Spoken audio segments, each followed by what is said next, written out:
ગુજરાત સરકારે ગિફ્ટ સિટીમાં દારૂના વેચાણથી 94.19 લાખ રૂપિયાની આવક મેળવી છે। 30 ડિસેમ્બર 2023થી ગિફ્ટ સિટીમાં દારૂ પીવાની મંજૂરી આપવામાં આવી।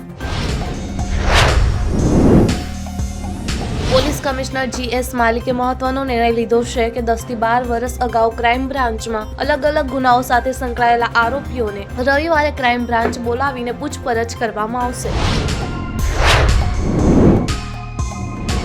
બનાસકાંઠા જિલ્લાની 972 પૈકી 390 ગ્રામ પંચાયતોમાં વહીવટદાર શાસન છે। જિલ્લાના કુલ 774 ગ્રામ પંચાયતોમાં ચૂંટણી યોજવા માટે તંત્રએ તૈયારી હાથ ધરી છે।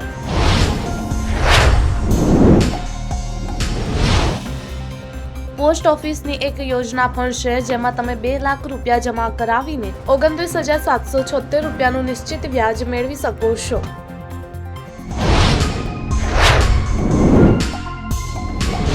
પંજાબમાં 1996માં બહાર પાડવામાં આવેલી સ્કીમ હજુ સુધી લાગુ કરવામાં આવી નથી। સુપ્રીમ કોર્ટે 28 વર્ષ પછી પણ આ યોજના લાગુ ન કરવા બદલ પંજાબ સરકારને ફટકાર લગાવી છે।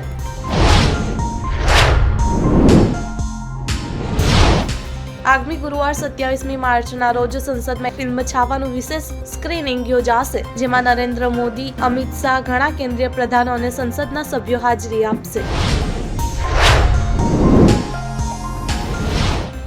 બિહારના મુંગેરના જમાલપુરમાંથી એક ચોંકાવનારી ઘટના સામે આવી છે। મા બાપે આઈફોન ન લાવી દીધો તો દીકરીએ પોતાના રૂમમાં બંધ કરીને બ્લેડથી તેના ડાબા હાથ પર કાપવાનું શરૂ કર્યું હતું।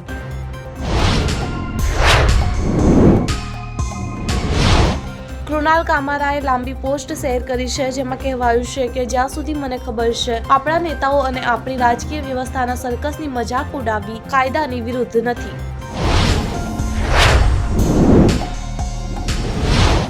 સેબીની ગઈકાલે મળેલી બેઠકમાં વિદેશી પોર્ટફોલિયો રોકાણકારો FPI માટે ગ્રેન્યુલર ડિસ્ક્લોઝરની મર્યાદા ₹25,000 કરોડથી વધારીને ₹50,000 સુધી કરવાની મંજૂરી આપી છે।